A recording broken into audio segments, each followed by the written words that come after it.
This is Real News Media TV, coverage you can trust. Please like, share, subscribe, and hit the notification bell. Select all for daily news updates. Good morning, my Real News Media TV family. Thank you so much for tuning in this morning, and I'm wishing for everyone a wonderful and a productive day. And in the news this morning for February 16, 2023, police recruited dead after collapsing during training. A police recruit collapsed during a training exercise on Wednesday and later died, multiple sources have revealed. The incident happened at the police training college in Twickenham Park, St. Catherine. The identity of the male recruit, who commenced the training last October, has not been disclosed. Senior Superintendent Stephanie Lindsay, who heads the police's corporate communication unit, told the news that has not been brought to my attention but promised to make checks.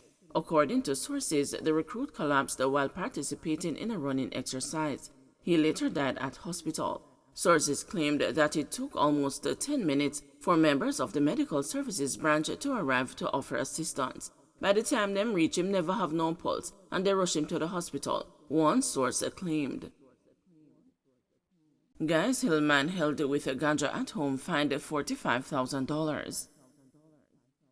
A man who was found with a quantity of ganja at his home in Guys Hill last December was yesterday fined a total of $45,000 in the St. Catherine Parish Court. Ferdinand Hibbert was ordered by Parish Judge Natalie Creary Dixon to pay $30,000 or spend 30 days in prison for dealing in ganja and $15,000 or 30 days for possession of ganja. The sentence was imposed after Hibbert pleaded guilty. The facts of the case are on December 18, 2022, that police personnel from the Guys Hill police station were on an operation in the area when the pungent smell of ganja was detected. Checks revealed that it was coming from Hibbert's dwelling. The house was searched and the cops discovered 8 pounds of ganja. He was taken into custody and subsequently charged.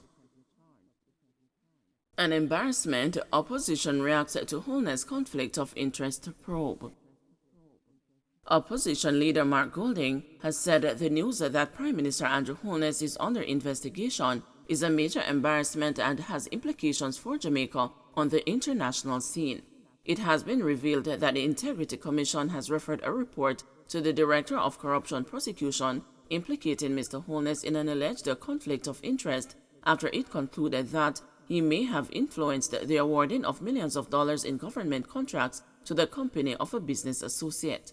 The investigation surrounds allegations that contracts were awarded to Westcon Construction Limited between 2006 and 2009, and that there is a connection and/or relationship between a director of Westcon, Robert Garvin, and Mr. Holness, who was then Minister of Education, Youth and Information. Reacting to the revelation on Wednesday afternoon, Mr. Golding said it is unacceptable that the Prime Minister has been besmirched by accusations of this kind of impropriety. He argued that as head of government, Mr. Holness should be beyond reproach. The People's National Party is appalled by the unprecedented news that the head of government of Jamaica, Prime Minister Andrew Holness, has been referred to the Director of Corruption Prosecutions for possible charges after a multi-million-dollar corruption investigation. This referral by the Integrity Commission is based on their investigation and report to Parliament implicating Prime Minister Holness in allegations of conflicts of interest regarding tens of millions of dollars of contracts awarded to close associates of his from as far back as 2009 when he was Minister of Education. This revelation exposes our country to international embarrassment. A head of government should be beyond reproach, and it is unacceptable that he has been besmirched by accusations of this kind of impropriety. Opposition surprised by declaration of more SOEs. Opposition spokesperson on justice, Senator Donna Scott Motley, says yesterday's announcement that states of public emergency have been declared in Clarendon, St. Anne, and the Kingston Western Police Division comes as a surprise. The opposition has maintained its position that the recurring declaration of states of emergency is unconstitutional. It has refused to support extensions of the measure, resulting in consecutive declarations by the government last year. According to Senator Scott Motley, the latest declarations came as a shock, firstly because the announcement was made via a media release instead of the usual press conference. This announcement has come as a shock in several ways. Firstly, the way it was done. There was not the usual press conference and speaking to the public. It was just simply announced by a media release. And secondly, it comes exactly 1 week after the Commissioner of Police held a press conference in which he said all major crimes was down by 30%. So there is no logic about this declaration of the state of emergency. They declared a state of emergency in Clarendon. And just 2 weeks ago, the men and women of the Francine Division were explaining to the country that when they have an emergency, in order to respond, they have to hire a taxi. How ironic could that be? So this state of emergency, there must be some ulterior motive in calling it, because the Commissioner of Police himself had referenced the fall in major crimes. It is he who is supposed to make the recommendation that it is time to call a state of emergency. The facts, as articulated by him, are a direct challenge. This government must now become responsible, uphold the Constitution, do the job that they were appointed to do, and give the police the tools to do a proper job. 3 killed in Manchester Police Division. 2 incidents, including a double murder in the Manchester Police Division between Tuesday night and Wednesday morning, have heightened fears among residents, even as detectives theorize that at least one of the incidents may be a reprisal and linked to lottery scamming. Police identified the victims of the double murder, which happened in Kendal, a few miles north of Mandeville, as Damian Robinson, 29, otherwise called Bleachers, a resident of Mytown in Manchester, and the Shamoy Borough, 22, otherwise called Shemi or Gurley, a resident of Comapen in St. Elizabeth. Sources say Borough was prominently featured in dancehall as a video vixen in southwest central Jamaica. A police report said about 1:50 a.m., Robinson, Borough, and another friend were traveling in a motor vehicle when explosions were heard. Robinson and Borough sustained gunshot wounds. The friend escaped without injury.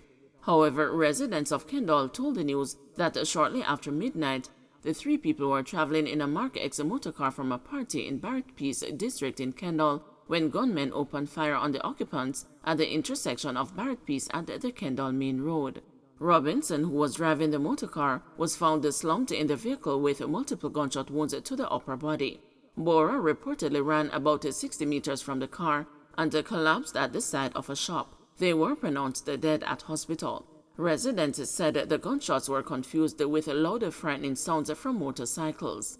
Me did think it was the sound where the bikes make, but after me hear the woman start bawl help, me get up and take it seriously. When me look down on the main road, me see a little car with 4-way flasher on.